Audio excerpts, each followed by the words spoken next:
Inoue hindi minamalit ang kakayahan ni Doheny.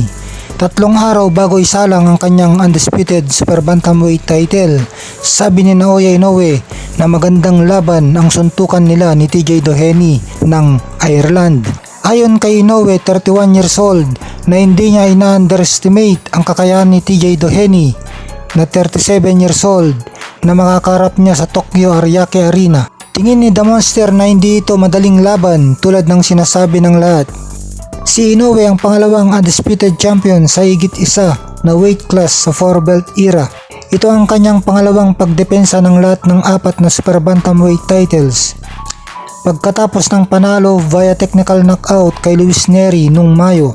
Sabi ni promoter Bob Arum na may isa pang susunod na laban si Inoue sa Japan ngayong taon na ito at umaasang makikita siya na lalaban sa United States sa susunod na taon.